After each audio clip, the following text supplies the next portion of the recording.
Sorry guys for taking so long to get things started. We had a different technical issue than usual. Uh, this time the stream just didn't want to connect, probably because I was logged in and Aiden was trying to log in as well. Yep. But today we are joined by Stakugi, aka Steven. Steven, you want to introduce yourself? I pretty much already did, but hi, for those of you who are watching who have no idea who the hell I actually am. My name is Steven, aka Kuyi, and I'm a guy that talks about history a lot. Sometimes to the point of annoyance, but that depends on your preference.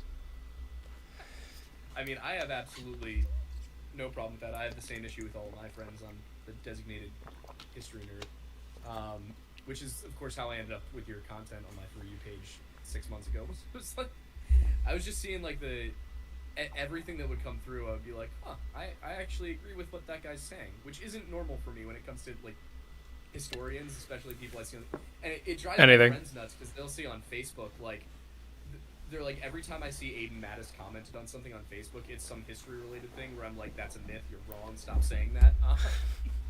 But it's it's rare for me to come across people who I'm like, oh, okay, I like what this guy is saying. I, that was fun, but yeah, I wanted to. There's a couple things I want to talk about. Obviously, I want to get into some of the, you know, some history stuff, but also, just like, I think you and I are having similar experience when it comes to having. I don't know what your what was your degree in college? History, Studies. history, and So international basically, it's studies. international politics, is what it would be. Yeah. So I had the same thing where I went to school and I got a bachelor's in medieval studies, and then got out of school, and there are absolutely no jobs for that. Um, and if you want to get into history, if you want to go into academia, you got to go and get your master's degree, and I'm working on that, but it's so much time and money, and it's and for the longest time, the only way to get into history and be a historian was either to go the academic route and get your master's, your PhD, and everything, or to be a journalist and then work your way in from the side. So I think what I think has happened for you and for me is that the internet has given us kind of this place where we can go and be historians without needing to kind of slave away at getting a master's degree and a PhD first, and take 10 years to enter the field. I mean, I don't know. Do you feel the same way about it? Absolutely. I feel the same way, absolutely. Like, if I go back to college, like in my college days, and what it was that I was looking at doing, my goal from the beginning was to do one of two things. I was either going to become a history professor, or I was going to enter the State Department, and that's was my plan. Um, and in whether it ties to both, I planned on going into the military, and then from the military, that leading me in either direction, depending on the path that I chose. However, two things changed that. One, when it came to the idea of being a professor, I learned how ridiculously hard it is to actually be that. Modern academia is overly saturated with any number of professions, and it's not just when it applies to liberal arts. This applies to physics, like engineering, mathematics, biology. In general, it is oversaturated, but it's especially worse when it comes to people that are in liberal arts degrees. So when you are trying to become a professor of one of these degrees, you quickly learn that there are no more professor roles. You are an adjunct professor. You're given a contract period of effectively anywhere between 6 months to 2 years, and then you're let go. You're never going to reach tenure, basically, because a professor who has tenure is never giving it up. And so you will have a professor that will teach all the way into their 70s or 80s, and this means that very few job positions are actually going to open up. So I could go down this path of schooling. I could go and study for years, 4 to 6 years, to get my master's and PhD, and it mean nothing because then I can't get a job because there's nothing actually available. Mm-hmm. So that made me think, okay, well, I'm going to enter the State Department. I'm going to do something else more related to international politics, something along those lines. And then I met the girl who would become my wife, and she was a student already at a university where, how should I put this? we wanted to be together. And if I enter the State Department or the military, that means going away. So that Yeah. wasn't going to happen, which meant that I was stuck locally and had to find a job. So for years, I basically worked manual labor, sales, a variety of different things like that Right. until I finally had an outlet, which is where I am here today. Yeah, and I mean, everything you said just now terrifies me as somebody who's currently getting their master's degree so they can be a professor. But it's kind of what I expected. It's what I've been seeing, and it's funny how close that is to my story.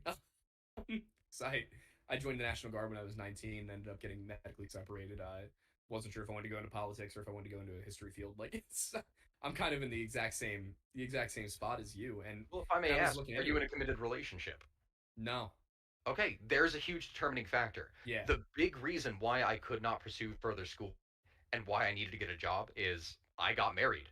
And due to personal circumstances, if we wanted to have a child, we had to have it sooner rather than later, Right. because it wouldn't be possible later.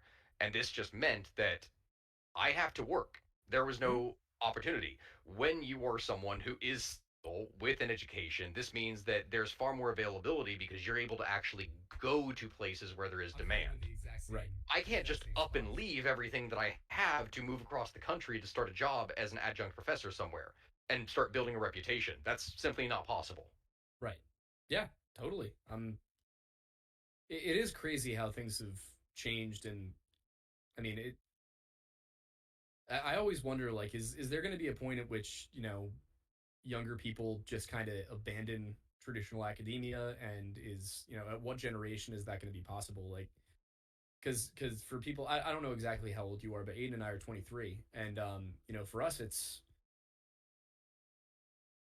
I know for me, I spent $120,000 on my undergrad, and that's an insane amount of money, to an insane amount of debt to be saddled with at 23, and to try and carry that around. And it's just like I can't imagine that's going to get less expensive over time for people. And if I, going into an academic field, can't get a full-time professorship, then what's the point of me getting a master's and a PhD and all of that when all of this information is available on the internet? And at what point does the millennial or the Gen Z generations say, enough is enough? We don't. I prefer to see aptitude rather than a certification from some school.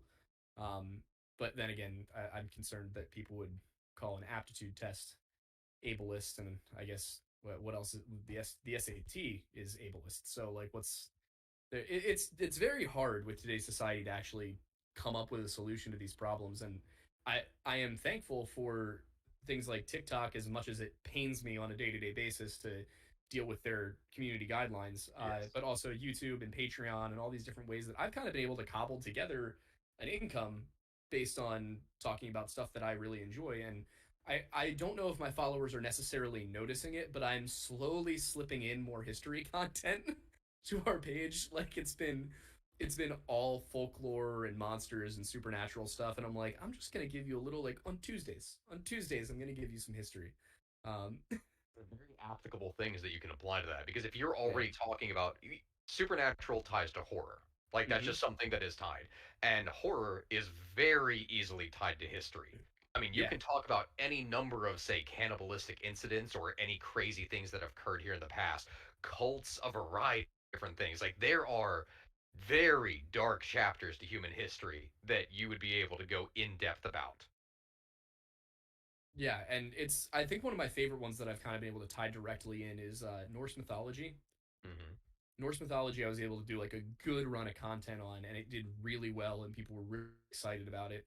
And it is very interesting to also see which communities tend to interact on apps like TikTok, because I've got a lot of my followers who I think I picked up from that initial, like, conspiracy theory stuff I started talking about, um, which was the whole national parks thing. Teddy Roosevelt created the National Forest Service to contain Wendigos, and that was just a, like, totally galaxy brain theory that I had while I was at the bar one night, and then I started thinking about it, and I was like, hold on a sec, I don't know. I actually might believe this a little bit. And then I started thinking about it more and more. And I was like, you know what? I'm going to talk about it.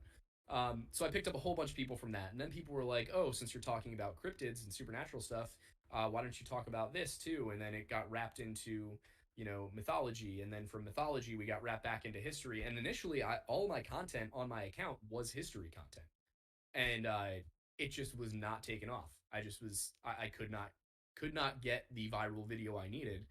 But what I found is that the people who are interested in one of these things are so often interested in the others. And I don't know if you follow Wendigoon on anything, but you know he's got this whole conspiracy theory and true crime side to things. Then you've got all the history stuff. And then we got Mr. Bowen with the missing 411 stuff. It's just all of these creators who all have the same fan base, and I think a lot of them aren't necessarily realizing that they're interested in so many of these things, but once they have the various creators kind of like weaving together with stuff, I'll stitch one of your videos, or True Legends of Monsters will stitch one of my videos, and just this little like network, this mesh that's being created, I think is really cool. I think it's kind of creating an alternative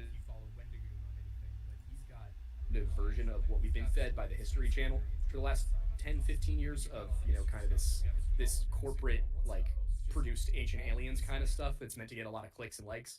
But then because people have kind of grown up on that stuff, I think they've got a hunger for actual stories and actual history and actual knowledge, which I think is awesome. Once they have the various creators sorry, that was my little rant. No, I'm in full agreement. I'm in full agreement because when you look at here, I follow very few people on TikTok, or, like in general. I think that I actually only follow, including like friends and family, only about 20 people. And there's very few channels from among them that I genuinely just watch stuff for my enjoyment. And that's just something to do because I don't know how to put it. When I go and I interact with different things, something has to genuinely really appeal to me, or I want to be able to communicate and reach out to someone about a subject for me to do that. Like, for example, Preston Stew, like covering military history. Like, that's something that I find fascinating. I find a lot of your stuff when it comes to different things on the supernatural aspects, like, interesting. And it's just, I love telling stories. That's how I got into this here, because when I look at history, it's not something that is just, it's not black and white. There's any number of different directions that the story has turned, could turn, any number of directions that it comes from depending on the perspective that you're looking at, and each way it just makes it entertaining, because I firmly believe that there is nothing that Hollywood could produce that could give us as entertaining a story as some of the things that have occurred in history. Like, you could not write a better comedy special than some of the things that have occurred. Like, if you want dark humor, the first video that I had that went viral was the Great Irish Whiskey Fire, the Great Dublin Fire. Okay, well, you gotta elaborate. Okay, so mid 1800s, and there is a whiskey distillery in Dublin, which, of course, there's whiskey distilleries all over Ireland, but this one in particular is special. And it is special because one night it catches fire. Now, over the course of that night, over 4,000 barrels of whiskey would sadly, tragically lose their lives. It was one of the greatest tragedies that the Irish had ever faced. But there was a silver lining. That night, as the whiskey barrels were literally exploding inside of the distillery, it created a river of burning whiskey that traveled 2 miles down the road, creating a creek, a literal burning creek of whiskey that flowed all the way down to a nunnery down the road. And people throughout the entire city lined up for miles going down this thing, taking every kind of container that you could possibly imagine, from cups, shoes, hats, tin cans, anything that they could get their hands on to fill with this whiskey. And magically speaking, no one died from the fire. Yet simultaneously, 13 people that night died of alcohol poisoning. Oh my god. Which has got to be the most Irish thing that I could possibly describe in my life. It's just like... You cannot write me a better comedy special than that. Okay, but I raise you, the battles of Crécy and Poitiers during the 100 Years' War Senior thesis was on the Battle of Crécy. I, Cressy is funny enough on its own, but Poitiers, the way that it was described to me by my medieval studies professor in college was the way he delivered this piece where it was that I think it was King Charles was sure that the reason they lost Cressy was because there was a traitor in the French ranks, and the nobles were all listening closely, and they're like, oh well, who was it? Like, he's like, we're gonna win because we know who the traitor was, and the nobles are all gathering, listening closely, and he tells them it wasn't the French, it wasn't the English, it wasn't a spy, it was the horses. And so he ordered it's literally just a mile. You just got to chart. And also, there was an obvious flanking maneuver they could have done, but layer this on top. So because the horses were the problem, because the horses were the traitors, because they wouldn't charge into the English pikes, he ordered all of his knights to dismount, and it was about 96 degrees that day. Um, so he orders all of his knights to dismount. This is 1356, right? Um, so by this point, we're talking about plate armor. We're not just talking about chainmail. This is heavy armor that they're wearing, and he orders everybody to dismount. They all get off their horses. They have to charge a mile through Welsh actually, longbow fire, until they reach the English billmen and pikes. And on top of this, the rations for a knight on the day of battle would be about a pound of meat because they were going to be sitting on a horse, basically in a tin can all day, and needed the energy to fight a battle. So they just pop off their horses and charge the English lines. And the ones that actually make it, by the time they get there, are so tired and nauseous that they just surrender. And the English just start kind of like ferrying the knights back to their wagon train and just seating them, being like, here, have some water. Yes. Like, it's just the most Yep. no, not rip the horses. The horses did fine. The horses survived because they didn't have to charge anything. Cressy was rip the horses. That was a Yes, whole Cressy thing was rip the entirely. horses. Like that was. Oh God, that it Also, wasn't just a matter the of poor the horses. Genovese. The No, poor the Genovese. the French literally like okay, that was such horrible positioning. Like, here's the thing: the one of the final battles there in Game of Thrones, like I can't remember why this, the battle of like Winterhold, like where they positioned the trebuchets in front of the infantry and cavalry. Yep. Like it was trebuchet, then cavalry, then infantry. What the? God damn it, that pisses me off. But when Cressy occurred, and they had the Genoese crossbowmen that moved forward. Keep in mind, their crossbows were not handling well because they were wet in the first Yeah. place, so they weren't really working. And at the same time, even behind their pavises, the longbows were still penetrating through there and hitting them. So as they retreated, instead of the French knights moving to the flanks and up, they said, no, well, if they're going to retreat, screw them. They're just mercenaries. Yep. Ride them down and charged into them in the first place. And that whole cavalry charge that took place, which, mind you, wasn't just charging into pikes, they had stakes planted in front of their positions for defenses. They had stakes, and in front of that stakes, which was up a hill, they also had a ribault gun. Which, do you know what a ribault gun is? It sounds familiar, but I can't quite remember. Ribault is an organ gun. It is a gun that has 7 to 12 barrels. Okay. That is just, think of it like you've seen a puckle gun, right? You know what that is? So imagine a puckle gun, except instead of a rotating barrels, it's just 7 individual barrels just lined up, and you light each one and it fires off. It makes a lot more noise than it actually does damage, but it's terrifying to horses that are charging up the hill. So these horses, yeah, they're just getting massacred by these like longbowmen. And the few that are able to actually make it are so disorganized by the time they make it to the top that the billmen are just able to just hook them off their horses and take them down. Over 70%, I think, of French nobility at that time actually was killed or captured, completely destabilizing the entire like French command system. But that wasn't the worst one. I cannot remember the guy's name off the top of my head, but it's my favorite story from it. It was, I believe, it was some Holy Roman Empire leader, some duke or count, who was quite famous, but he was blind.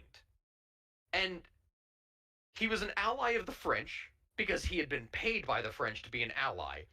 And he wanted to fight in the battle. So in the French cavalry, they tied this man to his horse and sent him charging at the English line. And he got immediately killed. Just hooked off his sword and off his horse and killed. It's just like They tied a blind man to a horse and sent him charging into a line of pikes and stakes. I just don't even understand how you can. In fact, I'm gonna look that How does up. somebody make that decision? How does I'm somebody go? gonna You know what I want to do? You know what I want to do? I'm blind. I'm gonna go charge through a muddy battlefield on a horse into sharp. I mean, he probably was a lot less scared than the rest of the French cavalry. It John of seemed that Bohemia. way. It was the King of Bohemia. That's That who it makes was. it better. Let's see. I'm gonna go down right onto this right here for his death. John lost his. Bohemia's They have a Bohemia is fascinating history. Ooh, two defenestrations. Two defenestrations of Prague. Oh, my favorite word. The fact that English has a language has a word for throwing someone out a window. Let's see here. Where is it? So, at the Battle of Crécy in 1346, John controlled Philip's advance guard. So, he was a blind man, and he was in control of the vanguard. He was in charge of it. He was, along with controlling large contingents of Charles II of Alençon and Louis I, Count of Flanders. John was killed at the age of 50 while fighting against the English during the battle. The medieval chronicler Jean Froissart left the following account of John's last actions. For all that he was blind, when he understood the order of battle, he said to them, "Where is the Lord Charles my son?" His men said, "Sir, we cannot tell, we think he be fighting." Then he said, "Sirs, ye are my men, my companions and friends of this journey. I require you to bring me forward, that I may strike one stroke with my sword." They said they would do his command, and the intent that they should not lose him in the press, they tied all of their reins of their bridles to each of them and set the king before him. So, mind you, so that he wouldn't get lost, they tied all of their horses together to his horse and sent them charging. The Lord Charles of Bohemia, his son, who wrote himself King of Almaine and bare arms, he came to good order in battle, but when they saw the matter went awry with their party, he departed you, and I cannot tell which way. The king his father was so forward that he strake with his sword, yea, more than four, and fought valiantly, so did his company, that they were all slain. I love medieval historians because they always like put as much as they can in, as flowery as possible, and then it's like, and they all died, huh? Last And then part of that. everybody died.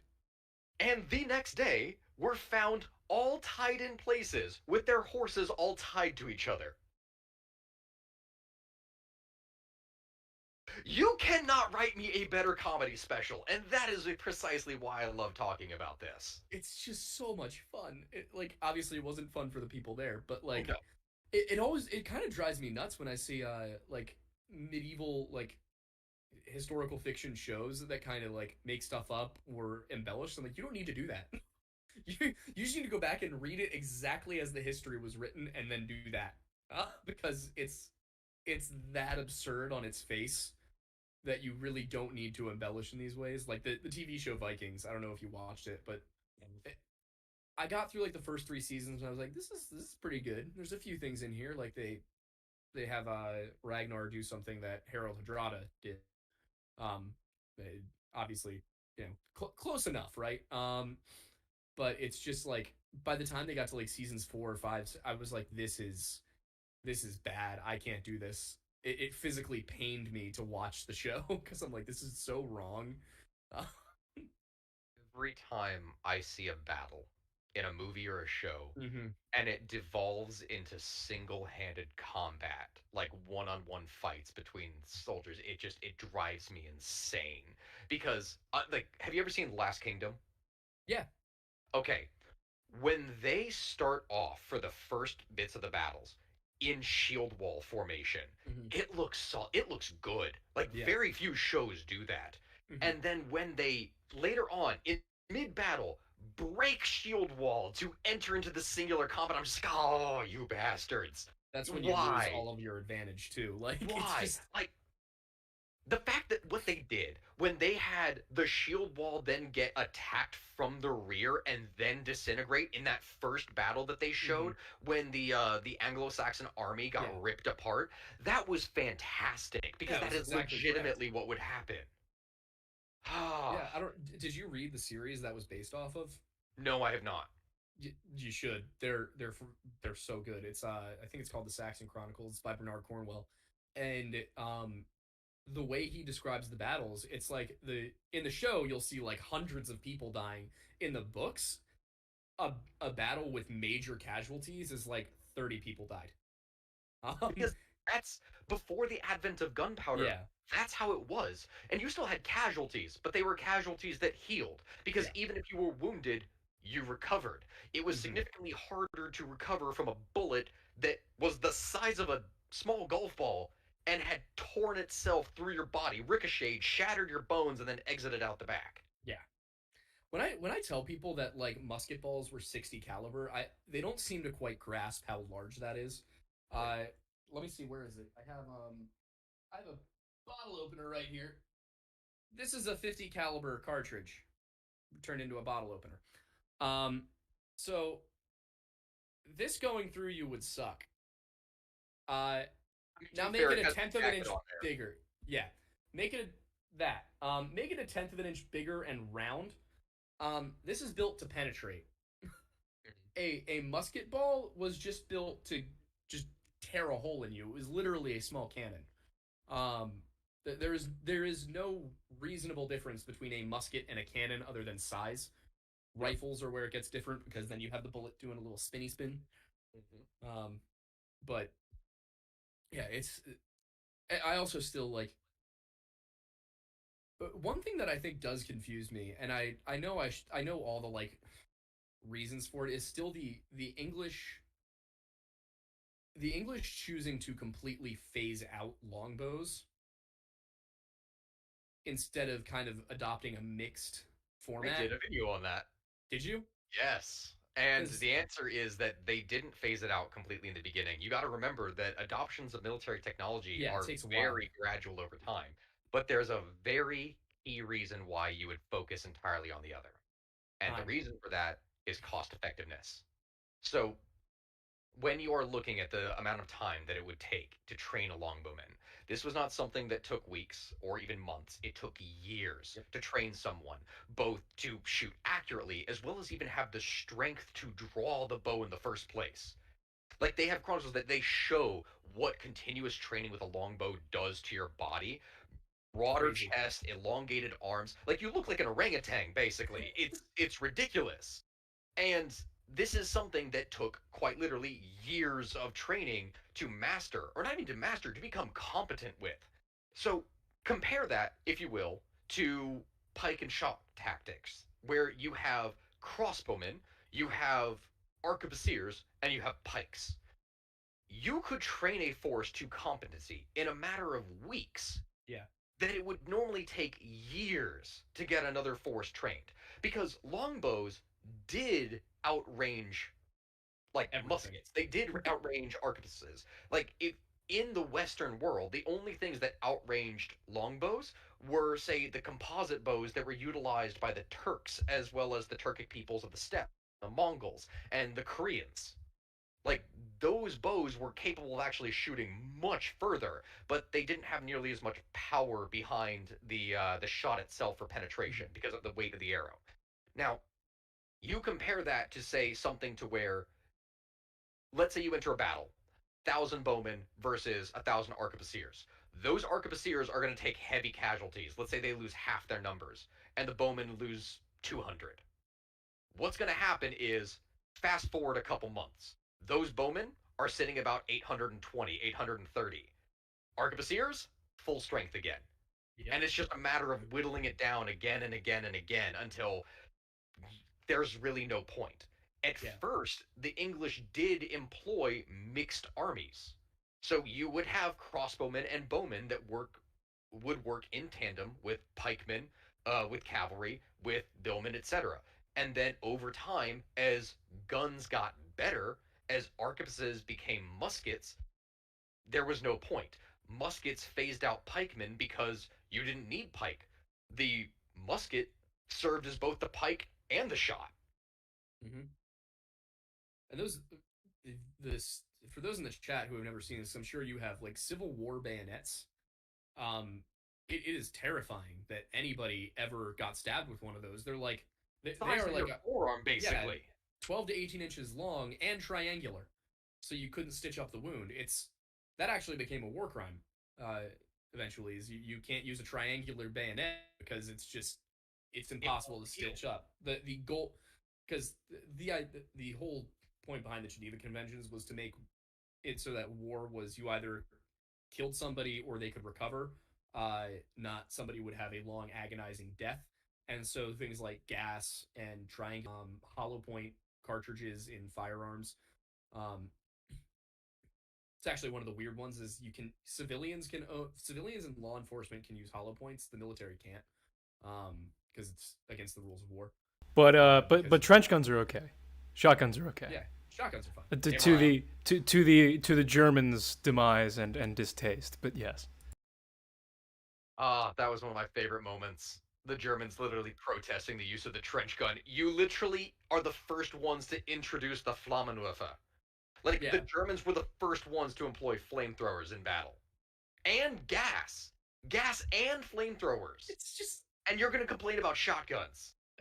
The gas I that think you my can't favorite. escape from is fine, but the gun that shoots with a big spread. No, no, no. This is not okay. It's It's also not like like games. It's not like games. Shotguns are not, oh, 10 feet in front of you, the bullets magically disappear. No, no. that's not how that works. The pellets can hit at a ridiculous distance, which is one of the reasons why they're effectively used to hunt birds out of the sky.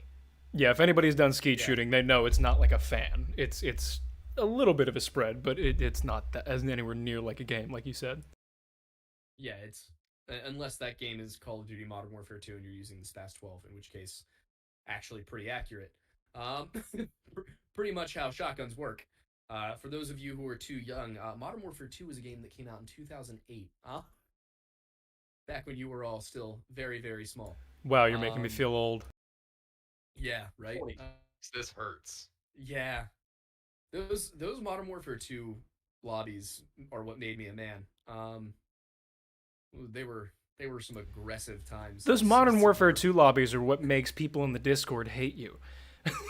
Yeah, the thing is though, I'm serious. People who are under like 18 do not understand the world that we grew up in and how much different it was in terms of the stuff you would hear online and on TV. Like it was insane. And this is why I think so many people get canceled who are like a little bit older is because you have Gen Z coming up and you got these 16-year-olds who like have been growing up on everything being very, very like um what's the word, sheltered and super super politically correct. And if you were growing up in the early 2000s, there was none of that. And so you have some of Wild these west of the older, internet. yeah, you have some of these older creators who are like, especially people who are just kind of getting started with, who haven't been doing this for 5-10 years, people like us who just like, I don't know the etiquette, so I'll say something and people will be like, oh, you can't say that, and I'm like, why? Can I just add something real quick? Thalia Carrillo, or I believe I said that right in the chat, just said I wasn't alive in 2008, and I think that just kind of I hope you mean contextualizes. I hope you mean that you were in a coma or something, because I was gonna say I think that contextualizes a lot here. uh, I've been dead inside for years. Does that count? exactly. What Mr. a Destro goes, man! I saw a kid treating a Game Boy like it had a touchscreen. That hurt. Oh, Yeah. ouch! Oh god. I remember when I had a Game Boy that wasn't backlit. You know, Game Boy Color. I I had actually had my first Game Boy was an Advance, but Yeah. I can see the pain in your eyes. No, I'm remembering those days. Like, I remember being 5 years old at the clubhouse. That our neighborhood had, and it was like a neighborhood pool party that they basically dropped Mhm. the kids there. You watched a movie and that kind of thing. And Mhm. keep in mind, it's Pokemon like Gold, not Gold. Mhm. Sorry, it's a yellow, red, and blue. And Mhm. I had a friend that he had this amazing attachment for his Game Boy, and it was that little spiral light that you plug into your Game Boy Yep. and it shines a light down on it so that you could play. And I was just like, At night. what? That is amazing. Because meanwhile, I'm over here, like, past a certain point, like, I'm trying to hide my Game Boy underneath my bed sheet so my mom doesn't walk in and find me playing a game. Mhm. And it's like the amount of light, I'm trying to shine off the moonlight at just the right angle so that I can Yeah. barely see the screen. God Oh, damn it, I feel old. oh, Mm. it was a different world. It was a completely different world back in like 2003.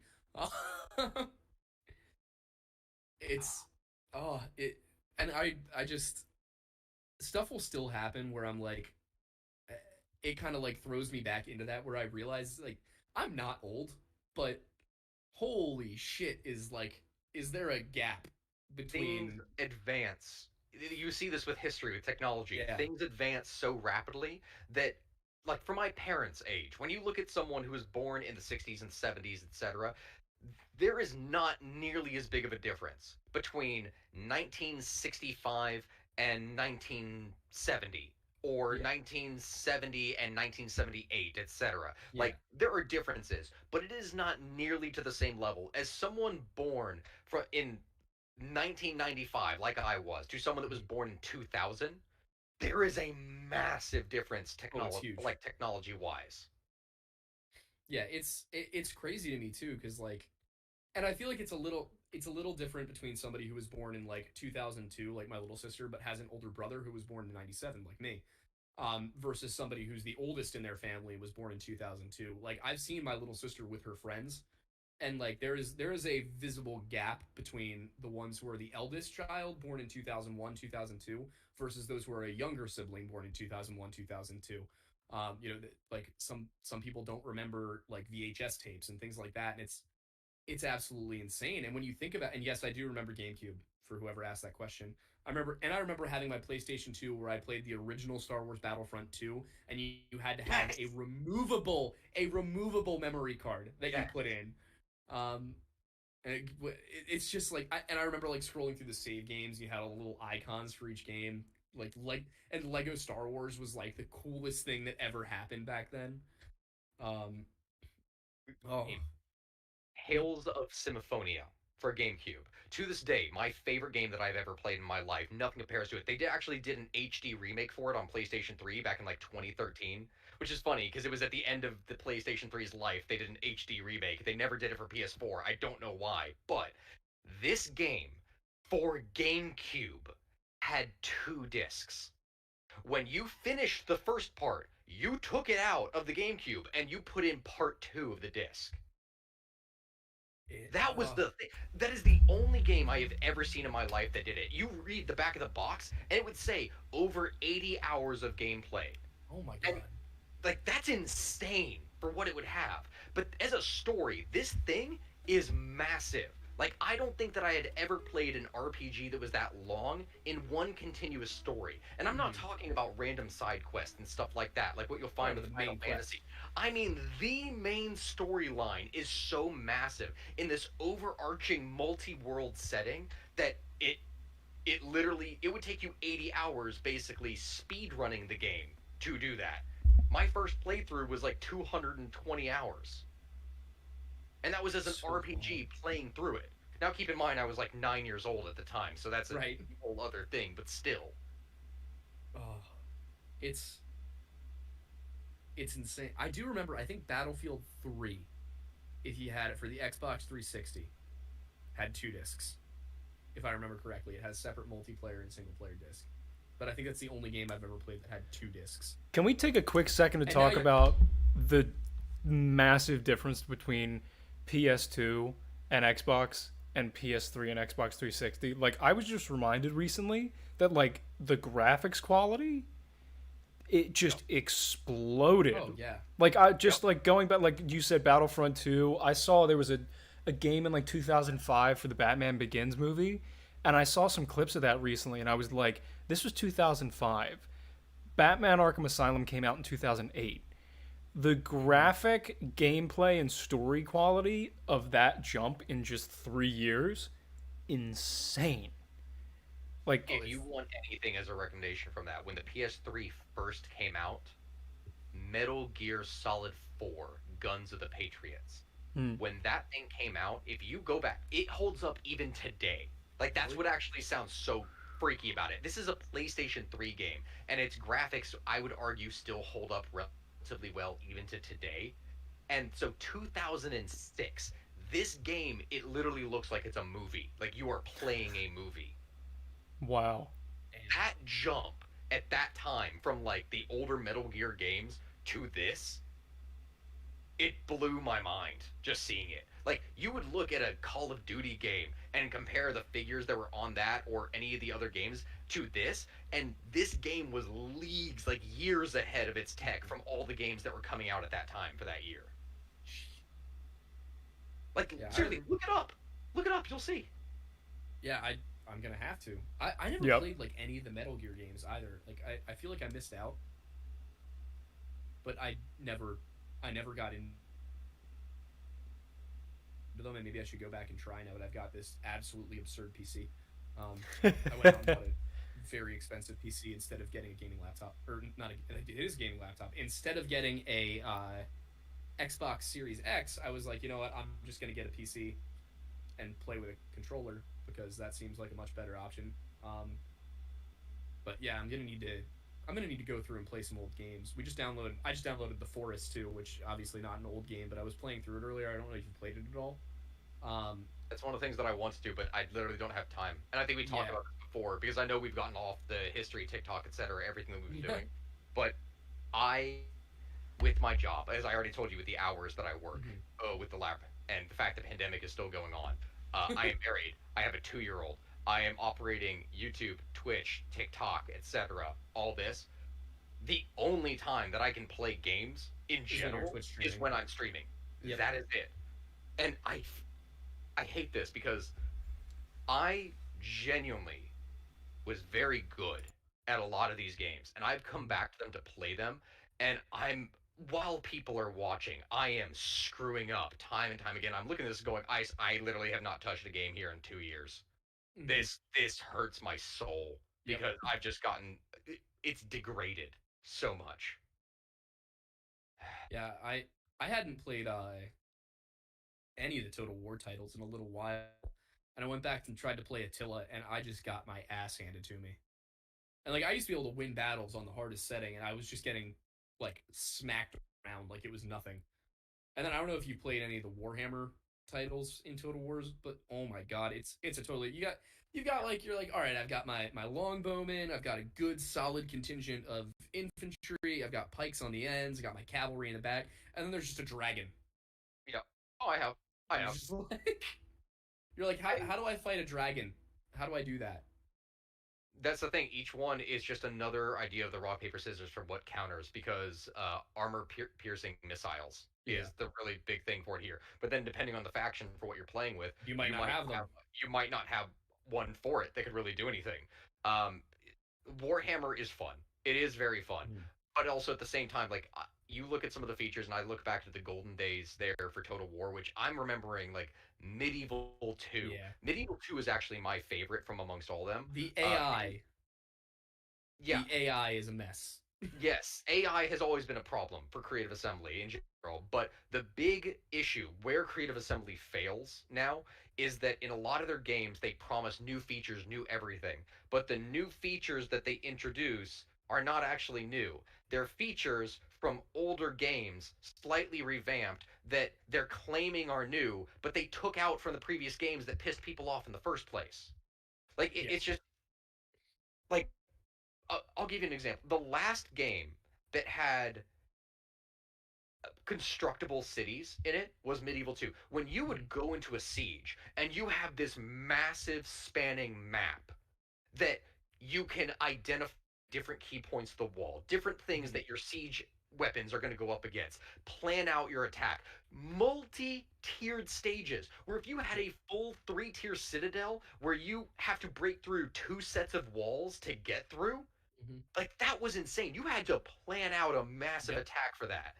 Now, what happens in Warhammer? Don't get me wrong, the battles are still fairly fun, but Yeah. the sieges are the biggest crock of crap that you could possibly Yeah, imagine. it's just Because you carbon just copy each bum time. rush the wall. That's all that it is. Yeah. You bum rush the wall. They magically pull ladders out of their buttholes and throw it up. That's all that it is. That is the one mechanic about that game that drives me absolutely insane. And they first introduced it in Empire, and I've hated it ever since. Because with Empire, they made it so you just had the ropes to go up the walls, or you could destroy them with cannons. And also, like, that was the other thing that they started doing with Empire was like every siege battle was the same exact thing, especially if you had a fort. So if you had a fort, it's just like, okay, go up against the wall and send all my men up, and hopefully 40 minutes later, after 40 minutes of watching a bunch of men wearing the exact same uniform stab each other in clanky animations, you might win. And if you don't, then you just restart it, do the exact same thing, and hope that you get lucky.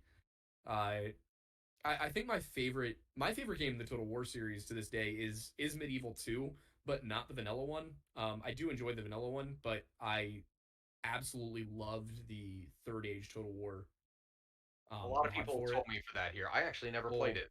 you've got it, and you got to get the Divide and Conquer submod.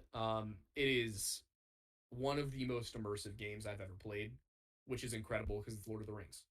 Yeah. Um, it it is, I think, more immersive a Lord of the Rings game than the Shadow of Mordor series, which I played the first one and I never played the second one. Shadow of War was actually fantastic, but Was there's it? one key thing that sucks. There's one What? big thing that sucks. So I'm sure that you're familiar with how they had the system that was the not the menace, not the rival. What am I thinking of? Uh Rival. The rival system? Oh no, what was the name of the system that they employed for it there? They had a specific name Is for it their system. Nemesis? Nemesis, the Nemesis? Nemesis. Yeah. So here is the thing about the Nemesis system. That thing was so it was such a good idea. It was so Mhm. successful that they trademarked it. No game, no matter what it is, unless it's owned by Warner Brothers, I think it is, can actually use a Nemesis system. They literally trademarked the idea of it. That's so So stupid. they, after Shadow of War, they have not made another game. And no company can actually make one that utilizes a similar system because their ass will be sued like that. I can't believe you can even trademark that. Like that's just. Hmm. But Oh, it was such a yeah. brilliant idea. And the way that it was employed, utilizing the same kind of tactics of say Assassin's Creed or like Arkham Knight, etc., like just a mix between it, fantastically done. And it, there's so many more things that could be done, and just it's now impossible. Yeah. Did you play the newest Assassin's Creed at all? No, I actually have not played an Assassin's Creed. I technically own Origin, but I played Mhm. it for like 10 minutes because, again, I literally have no time. The Yeah. last one that I played more thoroughly was Assassin's Creed Syndicate, but Assassin's Creed as a whole for a series, I genuinely have not enjoyed a game, like really enjoyed a game, since Black Flag. And even then, Black Flag was not an Assassin's game, It was a pirate game. it was a pirate game. That's what I was The gonna say. Is the new one Valhalla? It's not an Assassin's Creed game. It's a Viking game. Assassin's Creed Unity pissed me off because of course, how buggy it was and how it gives you this impression that you're going to have massive sweeping ramifications for the French Revolution that you Mhm. don't because you only get into the story when the French Revolution is like already full into swing and basically about to reach its climax and end. You don't actually get to follow any of it. Assassin's Creed 3 pissed me off for the exact same reason because you think that you're going to have a much greater part of the American Revolution that you Yeah. actually do. Literally nothing happens and you participate in like 2 parts of it and that's it. Yeah. They definitely they I think lost the plot um after the Ezio story. Exactly. Brotherhood to this One of day the best is games I've ever my played. favorite game. Assassin's Creed 2 is a lot of people they say that that was the best. No, when they first introduced the Brotherhood system and actually Mhm. recruiting assassins for it here, Brotherhood and Revelations were the best, in my opinion. But Revelations had that weird tower defense No, mechanic to it. yeah, that's I why I was say just Brotherhood like, was the best. I That couldn't tower deal with defense it. mechanic, it was an amazing idea that was not very well implemented. Hmm. That's why I say again, Brotherhood was the best. There was Yeah, one key thing about Revelations that was amazing though: crafting bombs. yeah, that was cool. That the idea of being able to walk into a place, throw down a cherry bomb to gather a bunch of people together, and Hmm. then just chuck a poison bomb into the middle of that Yeah, after 20 people had gathered, war crimes were committed. some of the most tactical gameplay I've ever actually had in something that wasn't like Rainbow Six. Um, and I gotta be honest, Rainbow Six as a game, like I played it a little bit. I have found Call of Duty Warzone to be more of a tactical shooter if you play it that way than almost any other video game. And I know I'm gonna get hate for saying that, but it as a multiplayer tactical shooter, I have yet to play a game where I felt like I was really taking a tactical approach as much because almost every game is a respawn system. If it's actually a chore to respawn, then it makes for much more tactical gameplay. And I think it kind of beats out like search and destroy modes where you have one life because then every search and destroy game I've ever played has just been like immediately over. It's like it's a 2.5 minute match. Whereas like And when I'm playing Warzone, and maybe it's the way I play Warzone because I play it with my friends, and I'm, you know, one of us will like approach the front of a building, another will take the rear. Like somebody will be providing Overwatch from a tower. Like we'll actually play the game like it's a tactical shooter. Um, Whereas like the last time I played Rainbow Six, it was like if I was on defense, a bunch of people put up barricades in one room, and if I was on offense, you just kind of blew everything up, and everything ended in a firefight anyway. There were like I don't know, maybe it was the leads I was getting because I was a fresh recruit to the game, but no, I have found Warzone to be far more of a tactical game than just about any other first person shooter I've played recently, and it pains me to say that because I really don't like what Call of Duty has been doing lately, but and I will not be playing after Battlefield 2042 comes out. exactly. I'm getting 2042, and when I look at it here, this is one of the key reasons why I prefer Battlefield. I did not touch Battlefield 5 after that terrible marketing and everything that they Oh. did with it. Like, not that was insulting to the highest Mm-hmm. degree on it. Um, but I'm strongly looking forward to 2042. The fact that they're Oh going to yeah. have the 32 versus 32 matches of Battlefield 1 and they're doubling that for Mm-hmm. 2042. I really hope they have something like Operations because Oh yeah. Operations are fantastic. It was And if you are one of the looking for best. something as a tactical kind of shooter for working people, are you familiar with PlanetSide 2? No. So I want you to imagine this. Not 6v6, not 9v9, 12v12, not 32 versus 32. Imagine hundreds versus hundreds versus hundreds at the same time.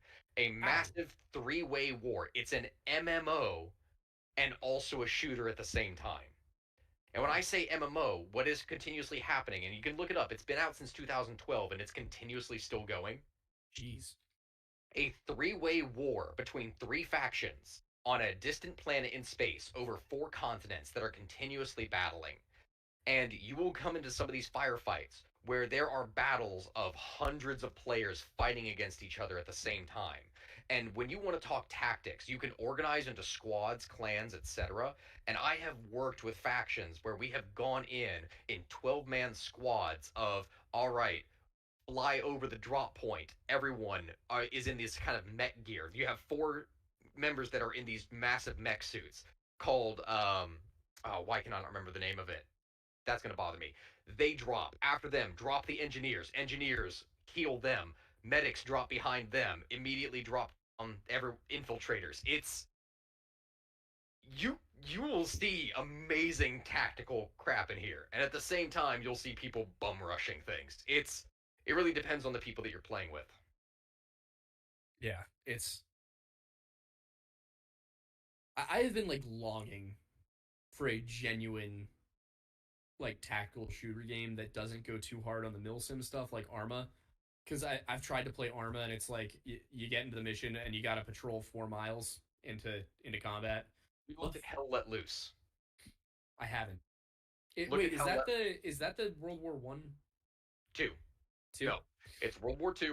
However, you were talking about something where it's semi a pain to respawn, etc. Mm-hmm. World Hell Let Loose is what I would imagine would happen if you mixed Arma and Battlefield. Ooh, I like that. I'm gonna have to check that out. Like it's Milsim, but more friendly. That's what I've been wanting. Oh, it's been killing me for so long. All right, we do have to get into super chats, into questions. Yeah, I was gonna let it run until 8:15, but yeah, if you want to hop into that now, Yeah, I got. I'm like, happy to answer I'm them. having a good time. I can tell. We might have to do Twitch sometime too. Yeah, I think that's a good call. Run something.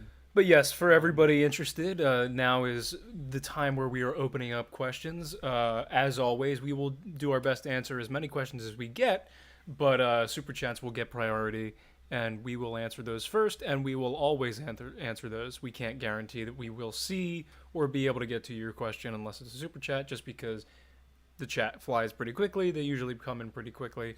So yes, it is a speedy chat. it is a speedy chat, which we love. We enjoy the fact that everybody communicates so much with each other. But yes, feel free to lend us your questions. Oh, actually, before we get into that, I really quickly do want to mention one thing. I mentioned this on TikTok earlier today, but there is a missing persons case, an active missing persons case right now. One of our followers reached out to me about it. It's his sister. Her name is Gabby Petito. She went missing in Grand Teton National Park. She was with her boyfriend, and they were in a white camper. Both the boyfriend and the camper have been recovered.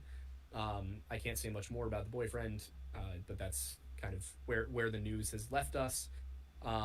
Gabby is 5'5". She's blonde with blue eyes, about 110 pounds, and just kind of putting it out there. If anyone comes across any information for that, I posted on my Instagram as well as on my TikTok about this, the information for who to call, who to email, and whatnot. If you have any information, but yeah, I just wanted to mention that on stream while I'm live. So again, her name's Gabby Petito, 5'5", blue eyes, blonde hair, went missing in Grand Teton National Park. That's, I believe, Wyoming. So if anybody has any information on that, please reach out to the Suffolk County Police Department in New York, and that's all I can really say about it at the moment. If I get more information, I will make sure to put that out there for people. But also, if you go on my Instagram, you can find all the information about that. If you could repost it on your own socials, I think it would mean a lot to the family, and it might be what we need to bring this girl home. So just putting that out there. But we will now go back to super chats. Yes. And after that very important announcement, and as he said, please do all you can to help. The first super chat is from the legendary Glass of Water for $5. Thank you very much. And she says, "I have no questions, only vague warnings and soup." So that is indeed a very vague warning, and That is yes, a very big warning. good soup. Store. What? Were you buying clothes at the soup store? Or were you buying soup at the clothes store? Wait, do you not get that reference? I didn't don't get that know. reference. You never saw like Code Mint, like Code Geass Abridged? No idea what that is. Never heard of it. But Damn, sounds that's like I a need whole to- anime. Wait. Is this an anime? Yes, but it's an abridged. Okay. You know what abridging is. Then it's not a you being old issue. It's a me not watching anime issue. Yeah, But do you know what abridging is? No. Abridging means to shorten length by Oh, omission. yeah, So yeah. what it is that they do with these anime, they'll take an episode, cut it down to a few minutes, take out the original voices, put in all kinds of edits, different things, and put in their own voices for things. It'll basically turn it into a comedy show. So if you're going to watch something, watch Hellsing Ultimate Abridged, these different kinds of things. They will take something immensely dark and screwed up and turn it into a massive comedy show. I love It's that. great. There's a whole line in here, like just we can't even put it up on YouTube, I'm sure right now, but just literally just look up like soup store. Just literally look up code meant soup store, and you will laugh your ass off. You'll have no idea what's going on, but it's just funny. Oh, I'm excited. It gives me some Kingdom Hearts Crazy Files vibes. For All those right. of you who were on OG YouTube, but yeah, Islong says just started a medieval lit and history class. Anyone have any medieval fun facts I can try to impress my professor with? Oh, did Um, you come to the right place for medieval you came facts? to the right place. Yeah. I'm trying to think. Obviously, we talked about the battles of Crécy and Poitiers, which are the funniest thing ever. Um, Poitiers specifically because the French king believed that the traitors, well, I think it was the Dauphin actually, but believed that the traitors in his army were the horses, so he ordered his knights to dismount and charge a mile in 96-degree weather, at which point they were summarily captured. That's one of my favorites. Another is that the first reference, this is a good lit one, the first written reference we have to King Arthur comes from the poem Y Godolphin, which is by the Welsh poet Aneurin, and this is the first written reference to Arthur. Was he's talking about a guy named Gur Arthur, and he simply says of Gur Arthur, he was no Arthur, and that is the first written reference we have to King Arthur. Everything else about King Arthur follows the statement he was no Arthur in literary history, which That's I find fun. fascinating. Yeah, Uh, you got anything, Steven? There is one here that I have on the top of my head. Like, I'm trying to remember the guy's name. So there is an English king in here who, the Raker. Which one was it? I'm trying to remember that off the top of my head, and I can't remember, so I'm gonna have to look into it. But he literally, the way he died was hit the floorboards in his privy, like in the toilet, broke under them from rotting. So he literally drowned in shit.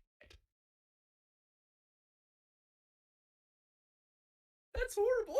Yep, sounds like a yep, pretty that is shitty how- way to Horrible go. way to die. That is literally how he Oh. died. Which actually, there's been a number of cases kind of like that for it here. Which I can't remember his name. I'm gonna find that specific one for it here, and I'm gonna talk about it. But another one in there, if you want something that actually did happen, then George. This isn't medieval history at that point. It's in the 1760s for it here.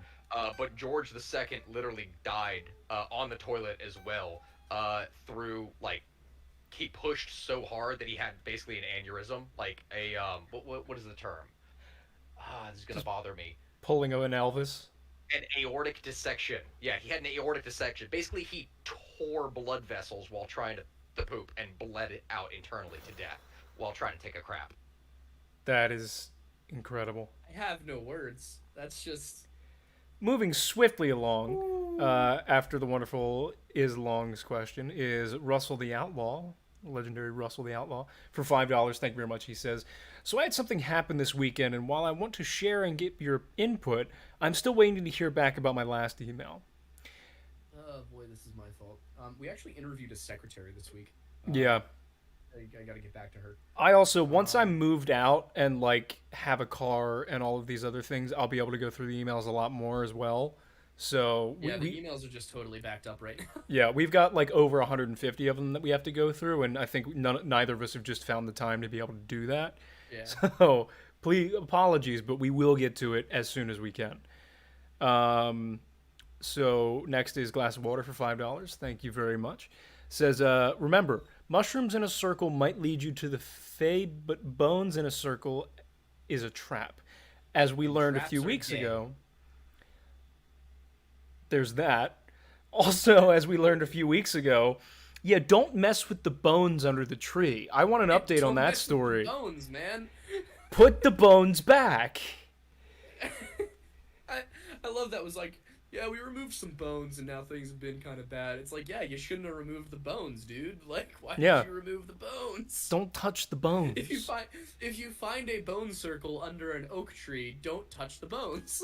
Why do I need to say that? Why do I need to inform people that that's a bad idea? It just, yeah, that should be common sense, but fair enough. All right, next up is 10Emmy10, who's probably writing in all caps because she's in pain from getting another tattoo. For $5, thank you very much. Says, where are you right now? I'm at soup.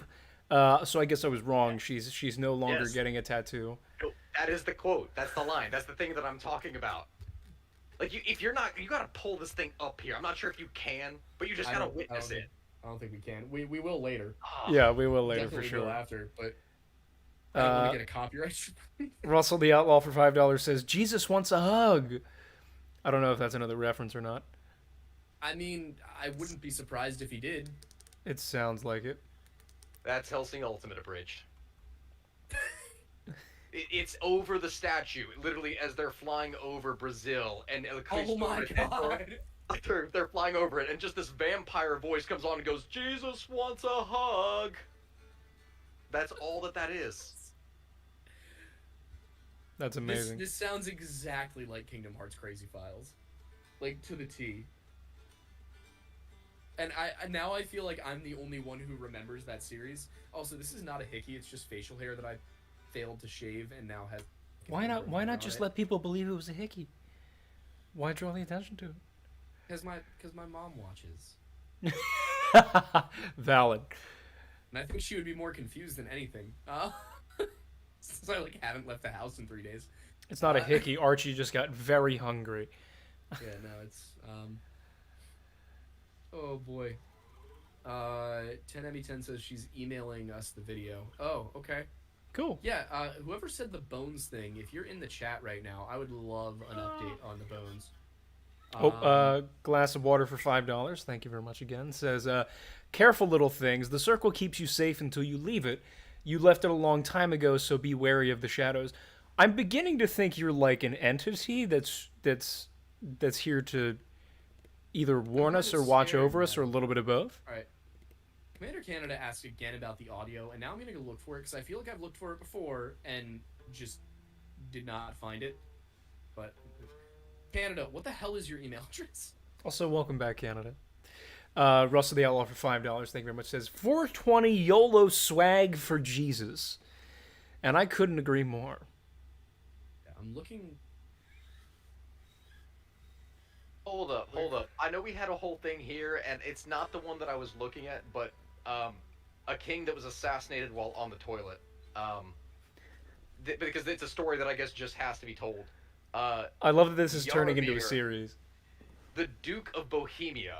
How did he die? Stabbed with a spear from under a toilet seat while defecating. Okay, An the assassin Just hid rude. in his toilet yeah, and stabbed him upwards with a spear. yeah, that's some dedication on the assassin's hand. Because Damn. that must have been horrible. Canada, by the way, I'm listening to your audio right now.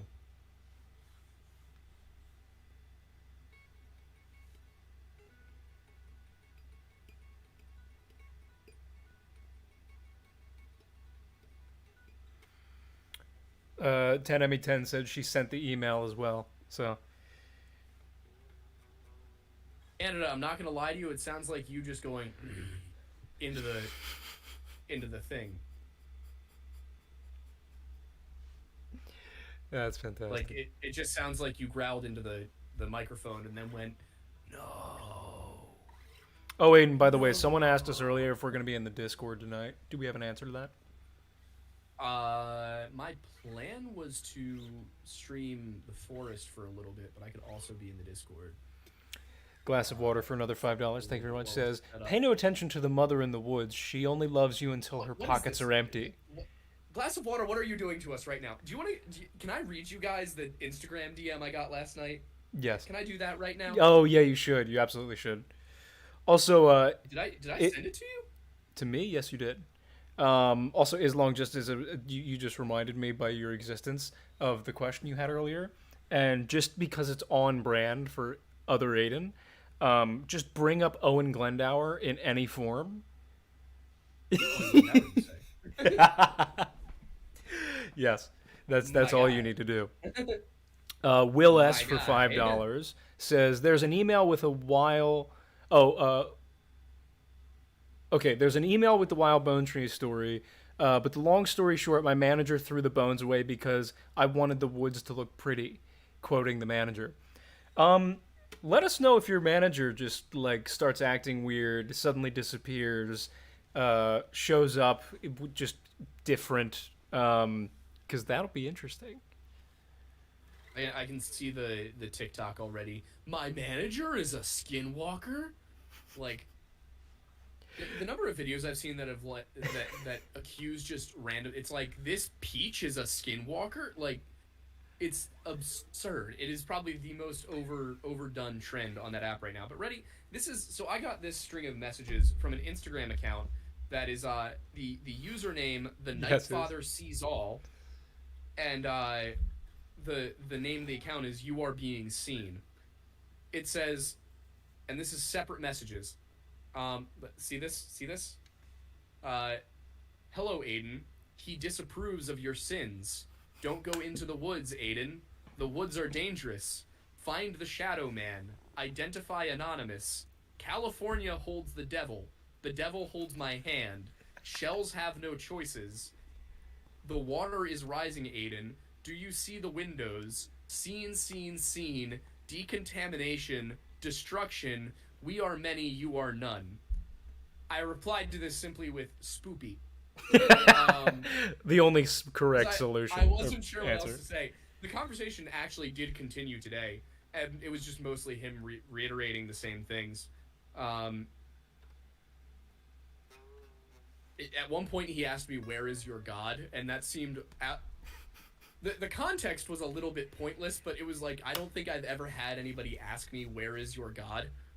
It is an Um, interesting question, isn't it? And then he goes, "Inform me. What are your choices?" Like, it's Aiden, just if he yeah, then ever tried to video chat me. if he ever asks where is your God again, you should simply reply with when is yours.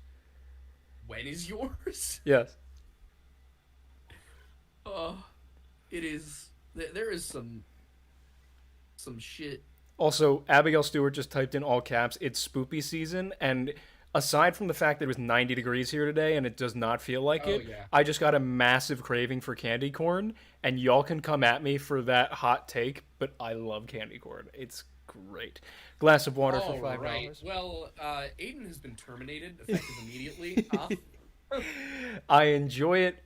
Let I me will find enjoy yet it in another peace. Aiden to be my co-host. There's so many Aidens now, dude. It's insane. A lot of Aidens now. Real quick, glass of water for $5. Thank you very much again. Says, little creatures they are dragging in places and echoes of lives, and they are asking me about God. I'm going to tell you something, little creature. All right. Well, now I'm scared. Now I'm just mildly disturbed. Like, what is happening? What is going on? Do tell us the story, glass of water. What is this something that you're going to share with us? She's just giving us the bits and pieces. What is Alip? What? Oh, that's the username of the person they're talking to. I can't keep up with the chat. Yeah, this is why we there's so rely much on going super on chats, there. because it's Yeah. Oh, Feeling But, every time that I stream, I feel like I gotta have a massive hot thing of tea afterwards, just because it's continuous talking. look at 2 this. Look at hours. this. The people agree with me. Candy corn supremacy. Candy corn is the Oh, best, no, and I will screw fight that. people over that. no. Screw that.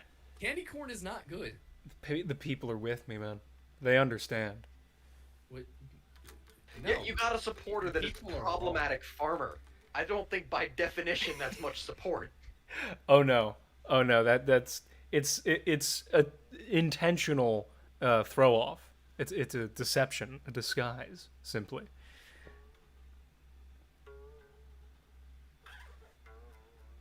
Now they're asking about restless leg syndrome tips. Run. There is a hole at the center of everything, and it is always growing. Is that I mean, sexual or not? I don't think so. I mean, it makes sense actually. Well, it'll only be growing when the universe starts to shrink again. Is my take. Is the universe supposed to start shrinking sometime soon? No, that's just my theory. Is that it's a constant state of growth, expansion, and retraction. The Big Bang was essentially a because one black holes are not permanent. They eventually like degrade and explode into other things. My theory is that the Big Bang was essentially just the eventual if you want to call it, the entropy death of the universe, essentially being that everything all gravity eventually attracted all matter back into one place as a massive black hole, a beyond supermassive black hole, if you will, and that inevitably exploded into the universe that is continually expanding now, and then inevitably it will continue again, just rubber banding back and forth throughout eternity. That's my guess. Is it bad that this entire time that all this has been going on, I've just been reading about people that died on toilets? How No, many because people have died on I want to toilets? hear the best. Like, it's good that you've been doing that because you can distill the best stories and share them. Also, I think one of my favorites is Duke Jing of Jin, which oh, is let of me hear it. the state of Jin is like one of the ancient like Chinese like dynasties or one of the proto Yeah. states that existed before it would unite.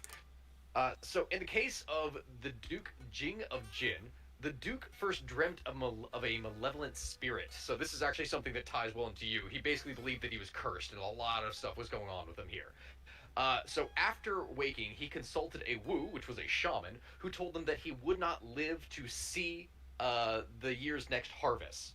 The Duke's illness worsened, and he had a new dream in which two urchins, apparently personifying disease, appeared before him, telling him that medicine would not be able to reach him.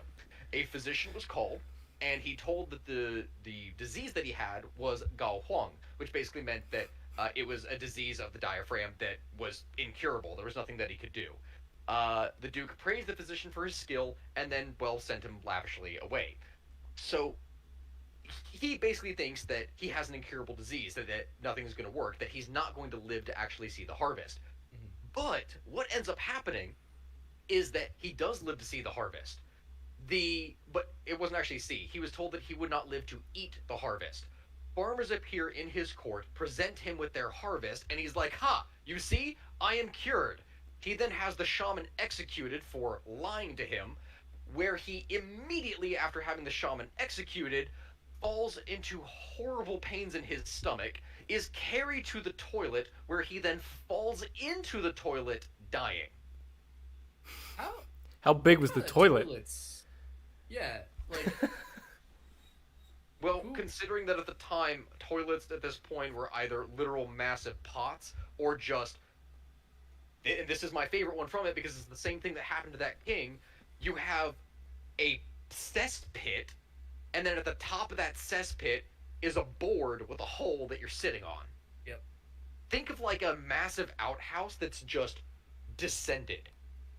That's brutal. Also, can I just drop in that problematic farmer for $5 says, "Should I do DMT?" And I think we all know Yeah, the that's answer cool, to that man. You question. ever try DMT? Well, I like how you're conveniently skipping over Abigail Stort for $5, saying candy corn belongs in the trash. Oh, I missed that. Sorry. My supporters are with me financially. Your support is just words. Yeah, well, you know what? Although I will say, Mario Panda, I do like pineapple on my pizza, but only when it's countered with a meat. But it's not it's not a salty meat. I like it when it's like chicken, like pineapple and chicken. I feel like is a very good mix for a pizza. It is. 10me10 for $10 technically says, "Oh, I'm trying to work part of the logo into the tattoo. We are looking at using the skull and a bit of the branching antlers. Won't be the whole logo, but I'm going for a bit that's recognizable while not being overwhelming. I'll send pics once it's sketched." That's sick. Oh, I Thank love you for that. I love. We will put that on the Instagram if you send us pictures of it. Oh, absolutely. Are you all familiar with Arianism? Yeah, Yeah, like for the early variation of Christianity, not like yeah, not Nazi Nazis. shit. Yeah. Okay. So, Arian, like the person that would basically create Arianism, like as as a variation of Christianity, he shat himself to death. Yeah. That's So- amazing. Sounds about right. The way that he died was fearing that he had been poisoned. Basically fled to the toilet, where in a violent relaxation of the bowels, had massive bloody shits until it basically tore himself from the inside out. That's what you get for suggesting Jesus was just a super angel. That's amazing. Oh my god. I mean, that's horrible, but just like that story. The fact that that happened. Oh god, okay, together with the evacuations, his bowels like protruded. Like his Oh. bowels started to come out of him, followed by a copious hemorrhage and the descent of his smaller intestines. Ah. Dude, what? Ah. I don't like that. That's I don't so like that at bad. all. Portions of his spleen and liver were brought off in the effusion of blood so intensely that he immediately died. I mean, at least it was a quick death. It does not His sound body painless. literally tore itself apart shitting. Speaking of gruesome deaths that involve your bowels, there is That's not a the- segue that should exist. the way that Brothier of the Orkneys or Brothier of Man died after the Battle of Clontarf in 1014. He snuck up and killed High King Brian Boru while he was praying, and then one of Brian's companions captured him, cut his stomach open, and forced him to carry his intestines around a tree, wrapping his intestines around a tree until he died. Which is just Brutal. the Viking Age was nuts. Are you familiar with keel hauling and what that is? Yes.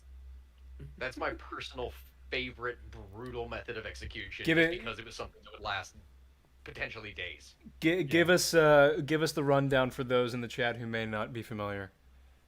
So the gist of what keel hauling was, it was literally walking the plank, except real. And it was something that was done for, say, traders and those who had, well, deserted. What it would be is that instead of walking off the side of the ship, you had a rope that was tied around you just long enough that when you were pushed off the front of the ship, off of the bow, you would be dragged underneath the ship. Now, it wasn't so much that you would be dragged completely under, but that your body would still be partially above water, partially submerged. So that as the ship rolled through the waves, you would gradually go underwater and come up again and again and again. Now, I'm not sure if any of you are familiar with ships and what would happen when ships were made of wood, but they would continuously develop barnacles at the bottom, especially at the bow of the ship. So what would happen is that as you would be dragged underneath the ship, your back would continuously be slammed up against the bow and scraped against these sharp barnacles that are basically like little shells and rocks that would gradually tear and flay away the skin at your back. That you were then submerged immediately in salt water and sent back up to rub against it again. And this process, depending on how clean the ship was, would mean that you were either going to die by bleeding to death or through drowning. And if you bled to death, this was something that might only take less than an hour. It was a very quick way to go, relatively. But if the ship was relatively clean, if they had actually removed the barnacles, then this process of drowning, which was like an old form of waterboarding, was something that could take hours or even days for someone to actually die.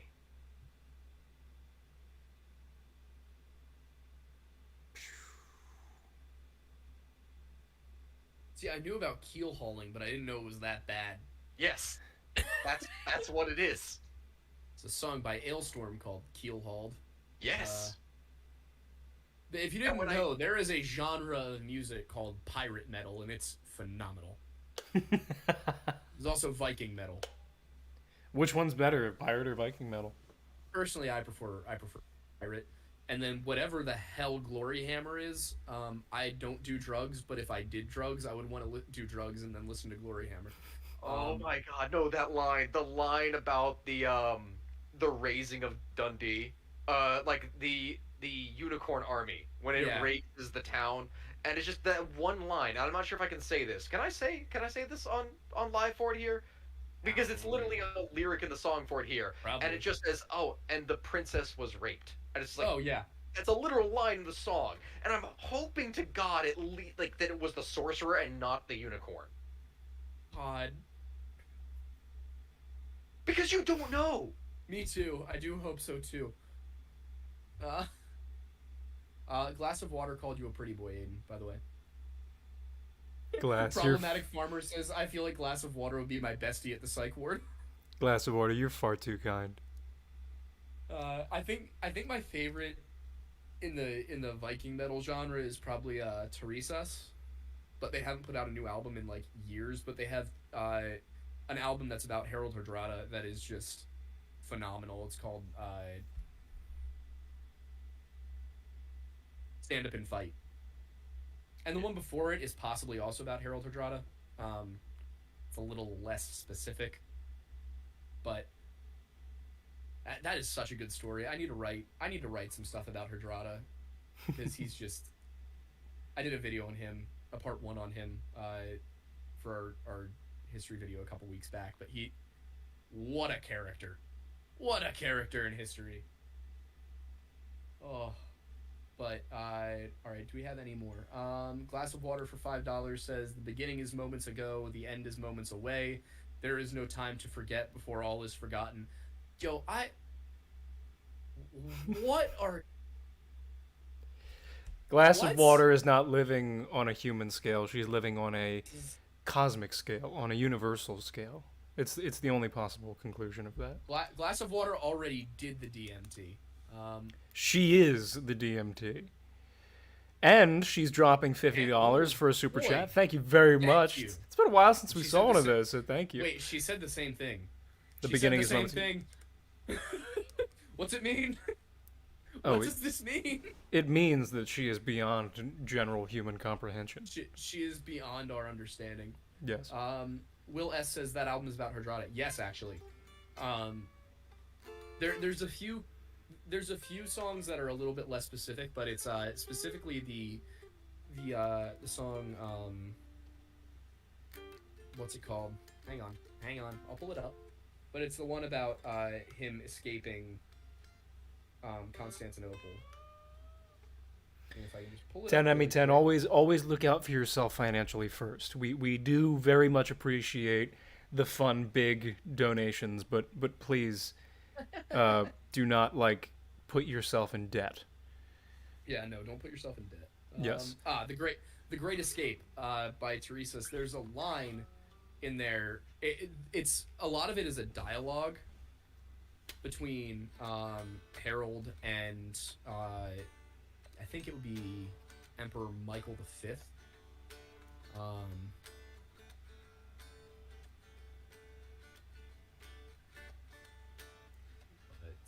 Let's see if I can pull it up really quick and read it. Yeah, so there's a line where it says, "This is insane. We are trapped in the sound. Row for all your worth, despair to mirth. The chain will not break. There's nowhere around. Over shall we go? Hasten now from stern to bow. Tilt the galley over. For no emperor, no chain will stand in my way." That's a direct anecdote to how Harold Hardrada escaped from Constantinople when he wanted to go north to reclaim the kingship of Norway.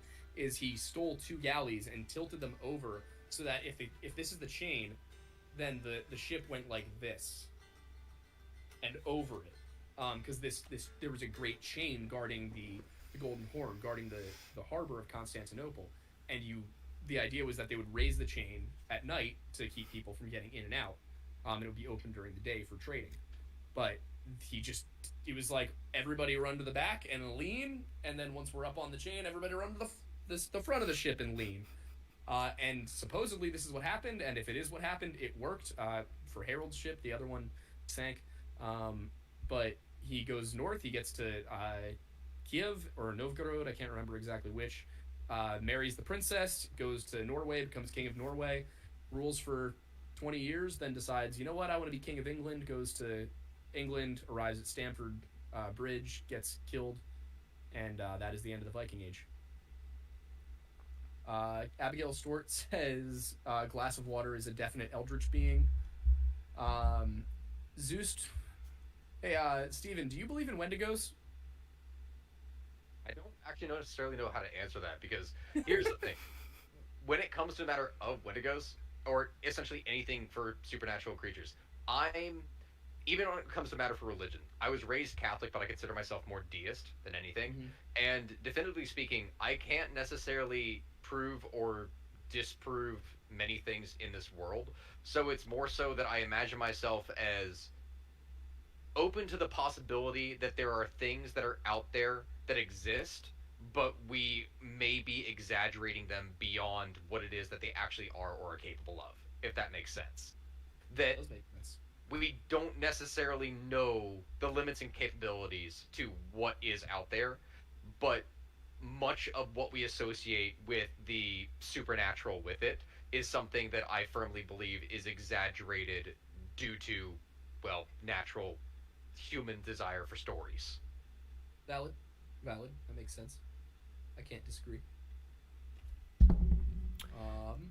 Moving Let's see, swiftly along, we have Abigail of- Stewart.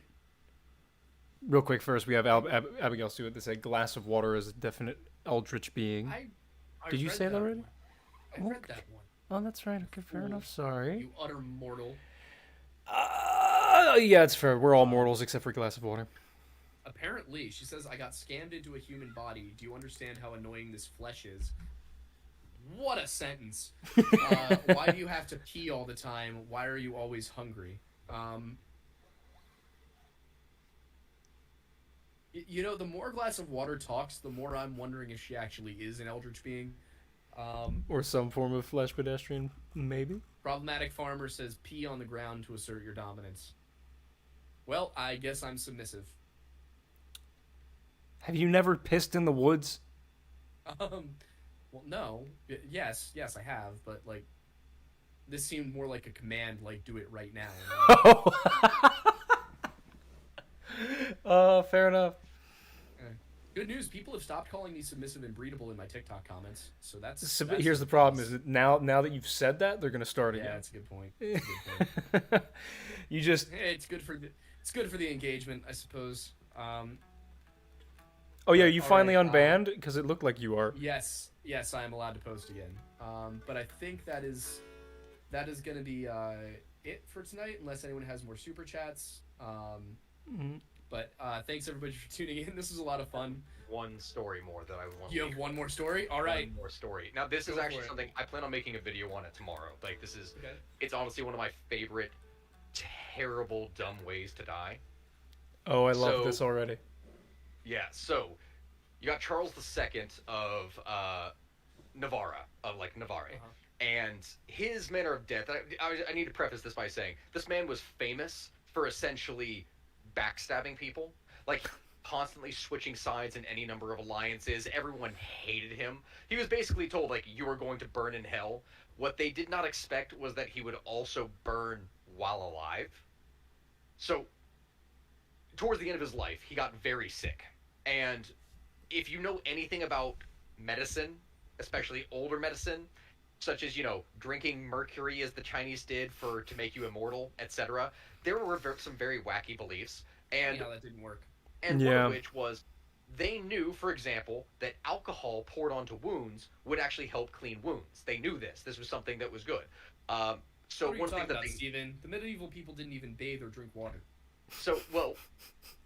they bathed in alcohol when they were sick.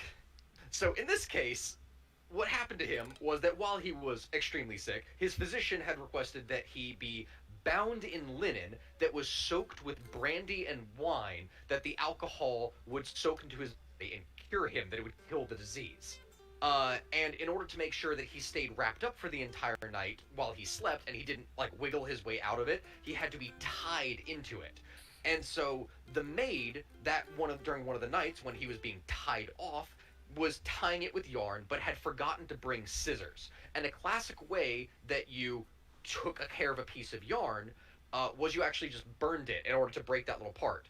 Now, the alcohol-laden linens that covered this man's body immediately lit up in flame, and he burned to death wrapped in alcohol-soaked rags in his own bed. That's brutal. That's metal. That is metal. Yeah, What and a that way is a to video go. that I want to do tomorrow because that one is fun. Yeah, do that. Well, you hear it here first, people. Go check out his video on You're that. getting sneak peeks. Yes. But speaking of which, you want to plug your socials? I mean, sure. everything is Stakuyi. Literally, like I'm the only one that I've ever found that name anywhere. So if it is Instagram, if it is Twitch, if it is YouTube, if it is TikTok, it is literally Stakuyi. Stakuyi. People always ask me like, "Oh wait, how do you find this? What is this? What is it?" Like literally, just look at my name. It's there. It's Yeah. everywhere. What I'm the what only one that has ever gotten it. where did that name come from, by the way? I've had to do several videos and talk about this. It's dumb, but for me, it made so much sense. When I was a kid, I had dozens of RuneScape accounts. And I mean that. I had dozens of accounts because I not only forgot my password, I would forget my username. So I could never even plug in my username to remember what my password was to do like a reset your password.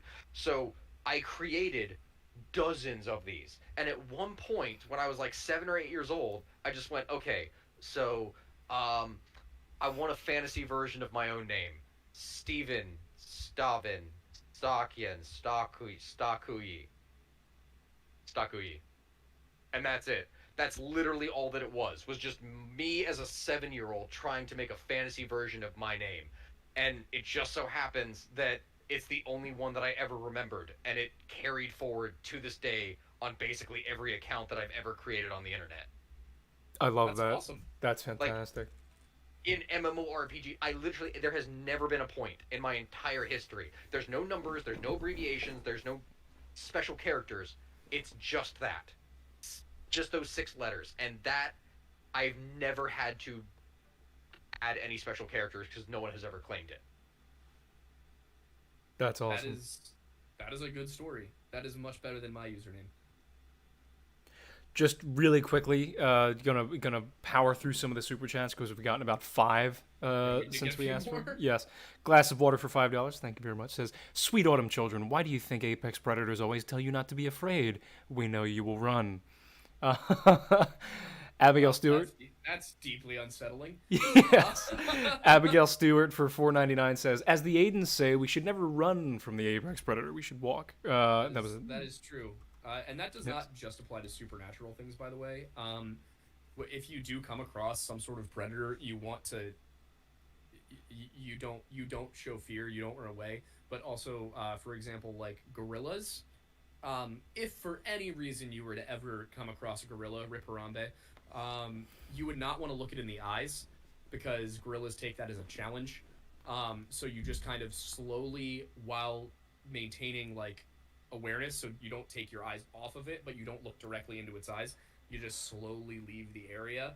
And that is basically how you handle those things. Because the second you start to run, a predator's will chase you. If you can make it slowly to safety, that's what you want to do. Yes. Also, most predators that you're going to come across in the wild, if you run, you're not winning that race. Yep. That's just the facts of the matter. The reason that humans survived as long as we did and were able to become what we are is because of our use of tools, not because of our ability to run fast or claw things. Yes. Endurance is a huge factor for early humans. Yes. Yeah. Because people would just follow mammoths for days. Yeah. Yep. The humans can stay up for, I think, 72 hours before we start to like really, really deteriorate. Something like that, probably. Next is 10ME10. 10ME10 Oh, you got it. Go ahead. says, I still request windy milk. When shall this be provided? I mean, we do have a shirt being designed with a Wendigo milkman. Oh, I thought it was So- just going to be like a female Wendigo. Like, you know how they have Mega Milk? But it's just Yeah. Windy milk. I thought about doing that too, but I thought the milkman one was more family friendly.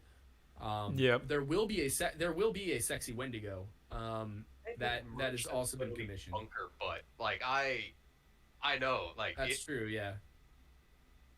Oh boy. Yeah. I mean, if the people want the busty Wendigo, I guess I can ask for that. The problem here is that Norman really questions whether or not when I ask Norman for new things, he starts to question his sanity.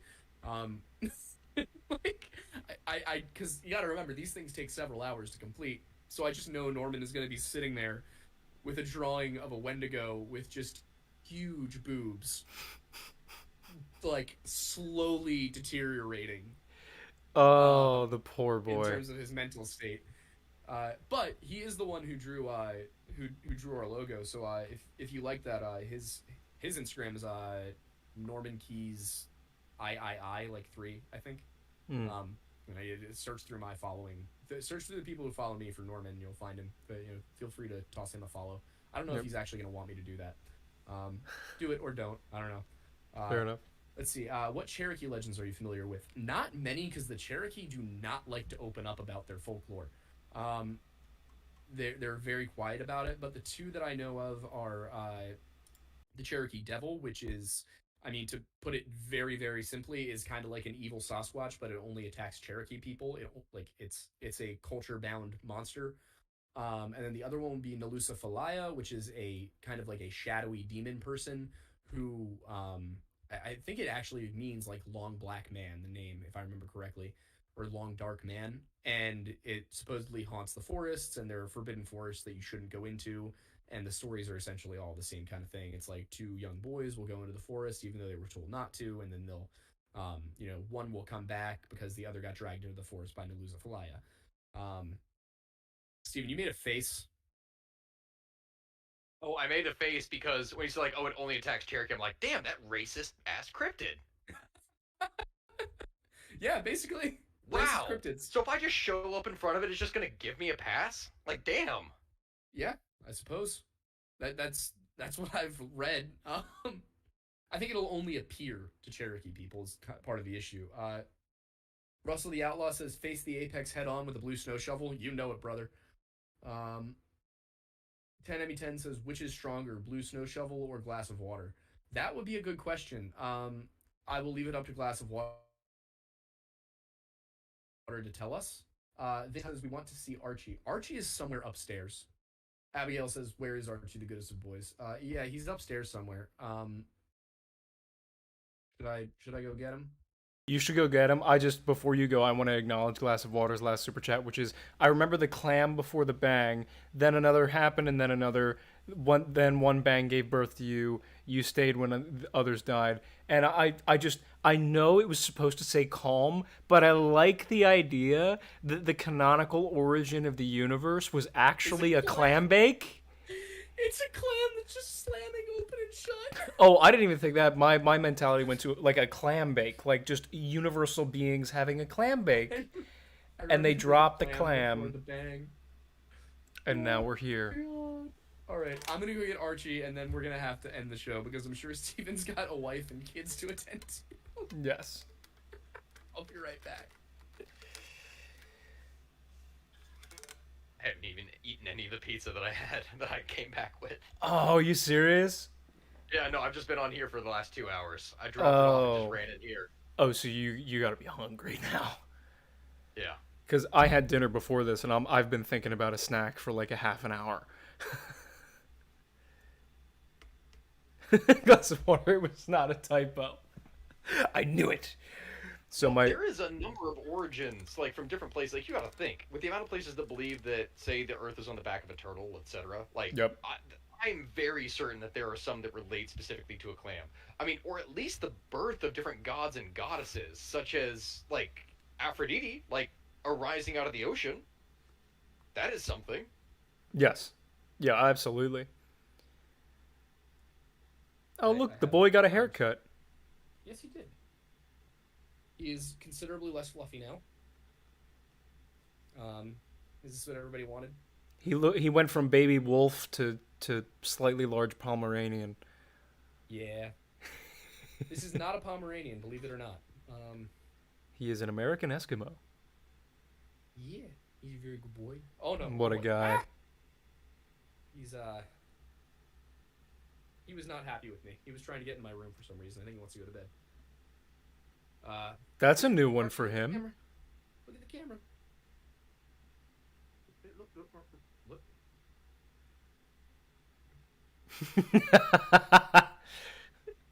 What a guy. He's a good dog, though. I'm convinced that everybody has now just shown up for the stream of Archie. Yeah. I Well, I think that know is because I got it pulled up on here. It's been consistently staying at like 26, like just literally the exact number. It's not gone up, not gone down, just the exact same number, all holding out for Archie. I'm sure. Oh, absolutely. Ours says 39. Mine says 39. Wait, really? Yeah. Maybe my thing is just not updating. Yeah, I don't know. Do you have it pulled up on YouTube? Yeah, I do. Maybe if I refreshed it. Oh shoot, yeah, it does. It's just if I'm not looking at it here because Yeah. it's not actually going to show it me for continuous updates. So it looks like we've unintentionally begun a new religion as well, the clam Yeah. religion. Glass of water for $5 just says beware. Beware, and we I would shall. say I'd say Archie's aware, but Archie has no thoughts. As you can see on his face, there are no thoughts in his brain. Abigail Stewart says, I came for the Aidens, but was supercharged for the ones who wanted to see Archie. If you'll notice, Archie is looking off to the side. There's nothing there. The lights are off in the basement. He is looking at absolutely nothing. What's your catchphrase about Archie? No thoughts. There we go. Oh boy. Well, Problematic Farmer says, Archie is my drug. he's very soft. But all right. I think that'll do it for tonight, everybody. Steven, thanks for being on with us. Yeah, thank you very much for coming. This was fun. I'm convinced Class Waters. That's not how you pronounce that or spell that, but you tried. I need to get a whole list together. If I ever do this again with you all, I'm just going to have an entire list of terrible but funny ways that people have died. That's I'm it. so down for that. That is your next appearance on the show. Is us just going through that list and ranking 1 to 10 or 0 to 10 how terrible it Can we just all was. get drunk? Can we all just get drunk and rank them? Yes. Sounds like a fun one. We can get one of those like A through S tier, kind of like Yes. Yes. like F through S tier. We'll just rate it. Oh, I'm I'm so in. That All sounds right. like fun. Okay. Well, thank you everyone for tuning in. This was fun as always. I'm gonna have nightmares tonight about Glass of Water. But other than that, And the clams. Rich. And And you the reach clams. over for the glass next to you, and you just know. all right. Oh, that is incredible. See you, everybody. All right, have a great night, everybody. Thank you.